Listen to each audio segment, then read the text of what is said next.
Hello everyone, how are you all doing? I hope all of you are doing great. So as you all know that we have started the series for the Curiosity textbook of Science for grade 7, and this is the video for the exercise and question answer of chapter number 1, the ever evolving world of science. So as you all know that there is no question answer given in your textbook, or no, there is no any exercise in the book. So we have made some exercise and question answer on our own so that you can enjoy the chapter. So let's learn the chapter. This is the activity 1.1 given in your book, and this is the only activity and questions that are given in your book.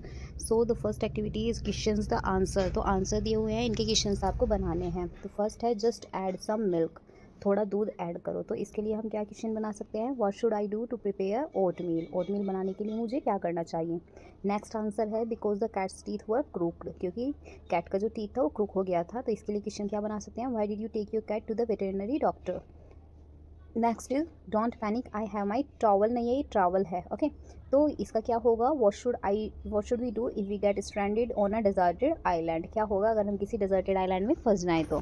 और next है 42. तो इसका question हम क्या बना सकते हैं? कुछ भी क्वेश्चन वेरी कर सकते हैं. अगर आपके दिमाग में कोई और क्वेश्चन हो तो आप वो भी बना सकते हैं. तो इसका क्वेश्चन हम बना सकते हैं how many days of summer vacations are you getting this year. इस साल आपको समर वेकेशन के कितने दिन मिल रहे हैं. ओके तो बस यहाँ पे आपकी बुक में केवल यही एक्सरसाइज दी हुई थी, इसके अलावा कोई क्वेश्चन आंसर या फिर बुक एक्सरसाइज नहीं है. तो चलिए हम खुद से जो हमने बनाई है आपके प्रैक्टिस सेशन के लिए उसको स्टार्ट करते हैं. यहाँ पर दिए हुए हैं fill in the blanks. Okay तो चलिए इनको पढ़ते हैं. Science is not just about facts, it is also about dash and dash. तो साइंस केवल फैक्ट्स के बारे में नहीं है, इसमें क्या क्या पढ़ाया जाता है. तो यहाँ पे आपको बताना है क्या हो सकता है इसका आंसर. Questioning and exploring.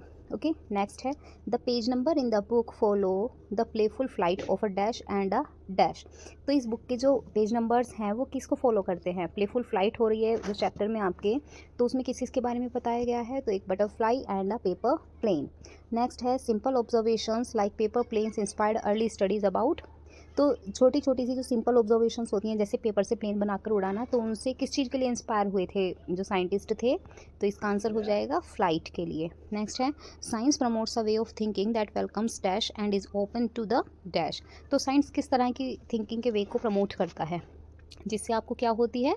तो आपको इससे क्यूरियोसिटी होती है और ये अननोन के लिए भी ओपन है. Some changes like fruits ripening are dash and can not be dash. तो कुछ चेंजेस ऐसे होते हैं जिन्हें हम क्या नहीं कर सकते हैं. तो कुछ चेंजेस जो होते हैं वो परमानेंट होते हैं और उन्हें हम रिवर्स नहीं कर सकते हैं. जैसे फ्रूट अगर पक गया है तो एक तो ये भी परमानेंट है कि अगर फ्रूट उगा है और वो कच्चा है और आपने पेड़ पे से उसे तोड़ा नहीं है तो वो पकेगा ज़रूर, है ना. तो फ्रूट राइप ज़रूर होगा, तो ये परमानेंट है. और फिर आप उस पके हुए फ्रूट को वापस से कच्चा नहीं बना सकते, तो उसे रिवर्स भी नहीं किया जा सकता. नेक्स्ट है heat can make changes happen dash like melting ice और इवेपोरेटिंग वाटर.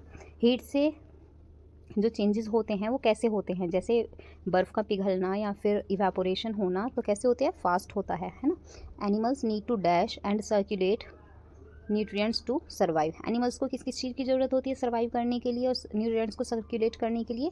तो पहले खाने की और फिर ब्रेथ करने की, सांस लेने की. ठीक है, अब नेक्स्ट पेज पर आते हैं. Plants prepare their own food through a process called. जो प्लांट्स अपना फूड बनाते हैं तो उस प्रोसेस को क्या कहते हैं?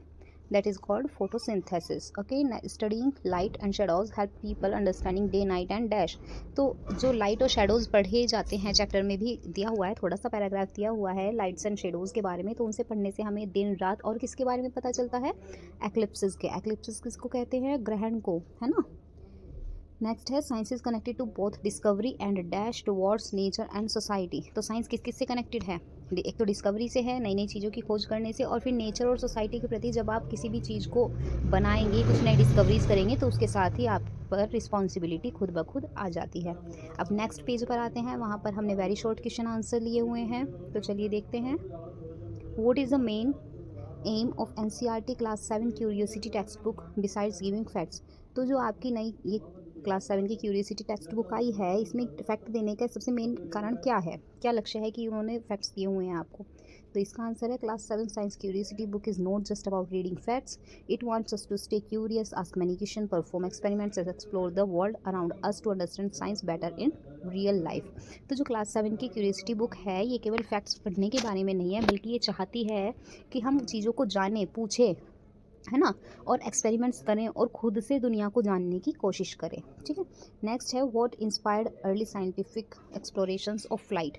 फ्लाइट की जो अर्ली साइंटिफिक एक्सप्लोरेशंस थी वो किस चीज़ से इंस्पायर हुई थी, तो इसका हमने पढ़ा था वो बटरफ्लाई से और पेपर प्लेन से इंस्पायर हुई थी, है ना। Early scientific explorations about flying were inspired by simple things, बिल्कुल सिंपल सी थिंग्स से इंस्पायर हुई थी, जैसे watching birds in the sky, आसमान में चिड़ियाएँ उड़ते हुए देखना, और प्लेइंग विद पेपर प्लेन्स, और पेपर प्लेन से खेलते हुए देखना। These small observations led to big inventions later, और इन छोटी छोटी ऑब्जर्वेशंस की वजह से ही बाद में बड़े बड़े इन्वेंशंस हुए हैं।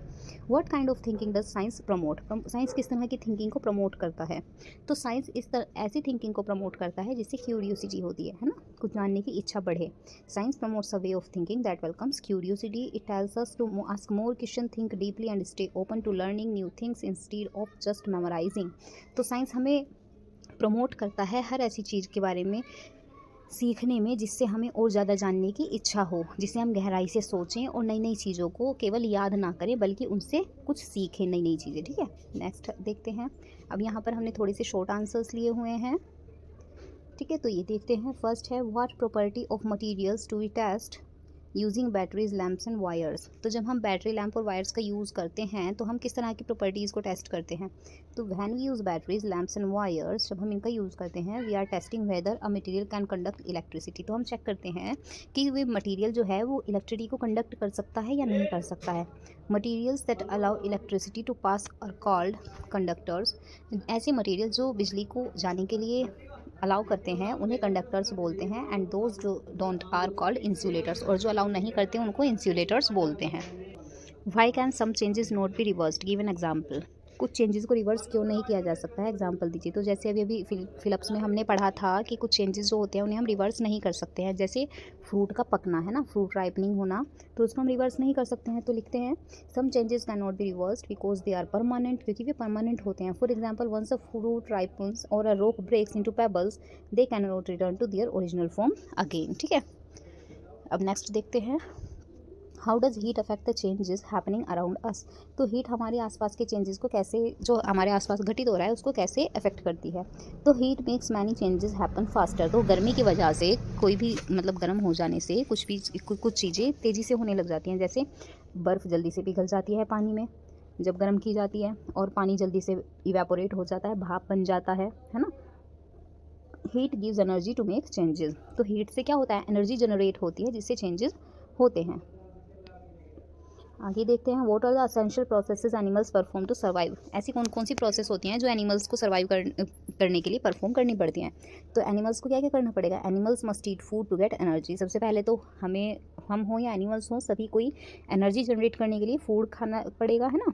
Breath to take in oxygen, फिर ऑक्सीजन लेने के लिए सांस लेनी पड़ेगी, and circulate nutrients through blood so every part of their body stays alive and works properly. और फिर न्यूट्रिएंट्स को सर्कुलेट करना पड़ेगा ब्लड के थ्रू, है ना। जब हम फूड खाएंगे फिर वो डाइजेस्ट होगा, फिर जो उसके न्यूट्रिएंट्स होंगे वो ब्लड में जाएंगे और फिर हमारे पूरी बॉडी पार्ट्स को वो मिल जाएंगे। तो हमें ज़िंदा रहने के लिए, एनिमल्स को ज़िंदा रहने के लिए ये सब काम करना पड़ेगा। नेक्स्ट है, how do plants get their food. Plants को अपना फूड कैसे मिलता है, तो plants prepare their own food by using sunlight, water and carbon dioxide through a process called photosynthesis. इसके बारे में आपने लास्ट क्लास में भी पढ़ा होगा, फोटोसिंथेसिस के बारे में।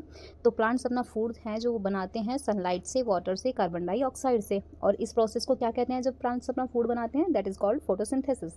This helps them grow, stay alive and provide food for other living beings too. और इससे उन्हें हेल्प मिलती है ग्रो करने में, जिंदा रहने में, और दूसरे जो लिविंग बींग्स हैं, दूसरे जीव हैं, उनके लिए भी भोजन बनाने में। नेक्स्ट देखते हैं, नेक्स्ट पेज पर डिस्क्रिप्टिव टाइप क्वेश्चंस हैं। तो इसका फर्स्ट क्वेश्चन देखते हैं, what is the scientific importance of light and shadows. Light and shadows की साइंटिफिक इंपॉर्टेंस क्या है, इसका आंसर देखते हैं। Light is very important because it helps us see everything around us. Light बहुत इंपॉर्टेंट होती है क्योंकि इसी की हेल्प से हम अपने आसपास सब कुछ देख पाते हैं। Studying light and shadows has taught us about the universe, like how eclipses happen and how day and night work. तो जब हम लाइट और शेडोज़ के बारे में पढ़ते हैं तो इससे हमें यूनिवर्स के बारे में और एक्लिप्सिस यानी कि ग्रहण होना और दिन और रात कैसे होते हैं इन सब के बारे में जानकारी मिलती है। Light also help scientist understand deep things like earth movement and even the behaviour of other planet. और लाइट की हेल्प से जो हमारे साइंटिस्ट हैं उनको डीप अंडरस्टैंडिंग मिलती है, जैसे धरती कैसे घूमती है और बाकी के प्लैनेट्स का बिहेवियर किस तरह से है, वो कैसे घूमते हैं, उन पर क्या क्या चीज़ें मिलती हैं, कौन से मटेरियल्स उनके ऊपर होते हैं, ओके, इस तरह की चीज़ें। नेक्स्ट है what was an early method of measuring time. जब घड़ियाँ नहीं होती थी पुराने टाइम में, तो लोग टाइम को कैसे मेजर करते थे। लॉन्ग एगो, बहुत पहले, before clocks and watches were invented, clocks और वॉचेस के इन्वेंट होने से पहले, people use shadows to measure time. तो लोग क्या करते थे, शैडोज़ का यूज़ करते थे टाइम को मेजर करने के लिए। They would observe how the shadow of a stick और object moved with the sun's position. वे ऑब्जर्व करते थे कि कोई भी स्टिक है या फिर कोई भी ऑब्जेक्ट है, सन की पोजीशन के अकॉर्डिंग वो शैडो कैसे मूव करती है। This give them a rough idea of morning, Noon and evening. इससे उन्हें एक थोड़ा सा अंदाज़ा हो जाता था कि अभी मॉर्निंग हो रही है, दोपहर हो रही है या फिर इवनिंग हो रही है। क्योंकि दोपहर के टाइम जब नून टाइम होता है तो उस टाइम जो हमारी शैडो होती है वो सबसे छोटी बनती है ना, और मॉर्निंग और इवनिंग के टाइम पे बड़ी बनती है। तो इससे उन्हें अंदाज़ा हो जाता था। नेक्स्ट क्वेश्चन है how do the movement of earth and moon affect life on earth. Earth और मून की जो मूवमेंट होते हैं वो हमारी धरती पे जीवन को कैसे अफेक्ट करते हैं। तो earth's rotation give us day and night. Earth के रोटेशन से हमें क्या मिलता है, डे एंड नाइट मिलते हैं। And moons movement causes tides and eclipses. और मून के मूवमेंट से क्या होता है, ग्रहण होते हैं, है ना। These natural motions create a balance in nature. और इन नेचुरल मोशंस की वजह से नेचर में एक बैलेंस क्रिएट होता है, जैसे seasons, weather patterns and even the behaviour of animals depend on these regular movements. तो काफ़ी सारे सीजन्स होते हैं, वेदर पैटर्न्स होते हैं, और इसके साथ साथ ही जानवरों का बिहेवियर भी इन्हीं रेगुलर मूवमेंट्स के ऊपर आधारित होता है। नेक्स्ट है how are different field of science interconnected. Science के अलग अलग फील्ड्स जैसे physics, chemistry, biology, earth science, है ना, ऐसे काफ़ी सारी स्ट्रीम्स होती हैं साइंस की, तो वो एक दूसरे से जुड़ी हुई कैसे हैं। तो different areas of science like physics, chemistry, biology and earth science are all linked. A discovery in one area often leads to new questions और इन्वेंशंस इन अदर। क्या होता है, जैसे अगर आप एक एरिया में कोई डिस्कवरी करेंगे तो शायद आपको उस एरिया के सारे क्वेश्चंस मिल जाए, लेकिन जो दूसरा फील्ड है वहाँ पे उसी इन्वेंशन से रिलेटेड कुछ क्वेश्चंस उठ जाएं, है ना। तो science grows bigger because everything is connected. और इसी वजह से साइंस का जो क्राइटेरिया होता है वो इतना बड़ा हो जाता है कि आप डिस्कवरी करने के लिए अनलिमिटेड जगह है यहाँ पर, है ना, क्योंकि सब कुछ इंटर कनेक्टेड होता है। Next is according to the chapter what makes a great scientist. Chapter के अकॉर्डिंग ग्रेट साइंटिस्ट कैसे बनते हैं। A great scientist not someone who just answer questions. Great scientist वो नहीं होता है जो केवल क्वेश्चंस के आंसर दे दे, but someone who ask amazing, thoughtful and curious question. जबकि वो होता है जो अमेजिंग, सोचने लायक क्वेश्चंस पूछता है। Asking the right questions leads two important discoveries. और जो सही क्वेश्चन पूछता है, डीप क्वेश्चंस पूछता है, उसी की वजह से नई नई डिस्कवरीज होती हैं। Next question give an example where a simple observation led to a big scientific idea. एक कोई ऐसा एग्जाम्पल दीजिए, जिस सिंपल ऑब्जर्वेशन बताइए जिसकी वजह से साइंटिस्ट ने बहुत बड़ा इन्वेंशन कर दिया। तो ये सबसे बड़ा उदाहरण क्या है इसका, फ्लाइट्स हैं, है ना, जहाँ पे साइंटिस्ट ने एक छोटी सी बर्ड को या फिर पेपर प्लेन को देख के और एक प्लेन बनाने का आइडिया आया उनको। ओके, तो इसका आंसर भी यही लिख देंगे। Simple paper plane inspired scientists to think about real flight. By watching how a paper plane flies, people got ideas about how to build flying machines like aeroplanes. Next is science limited only to laboratories? क्या science laboratories तक सीमित है? नहीं, बिल्कुल भी नहीं है। तो इसका आंसर यही होगा, no, science is not just inside laboratories, it is all around us, हमारे चारों तरफ है। In home, school, nature and cities, science help explain daily things like cooking, growing plants और weather changes. Okay, next page पर आते हैं। Besides finding correct answer what else is important in science. Science में केवल सही answer ढूंढने से अलावा और क्या इंपॉर्टेंट है, तो इसका बताएंगे हम।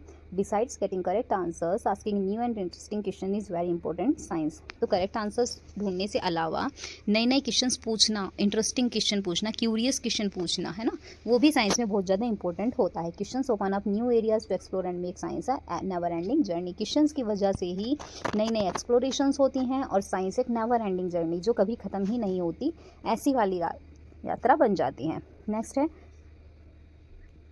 What is the message of happy exploring section. एक आपके चैप्टर में एक सेक्शन दिया हुआ है हैप्पी एक्सप्लोरिंग, तो उसका मैसेज पूछा हुआ है, ठीक है। तो इसका मैसेज क्या है, the message is to stay curious, enjoy asking question and have fun while learning. तो इस हैप्पी एक्सप्लोरिंग का मीन्स क्या है, इसका मैसेज क्या है कि आप क्यूरियस रहें, क्वेश्चंस पूछें और जब आप पढ़ें तो उसे फ़न के साथ पढ़ें, ऐसा नहीं कि बोझ बना के सीख रहे हैं कोई भी चीज़, है ना।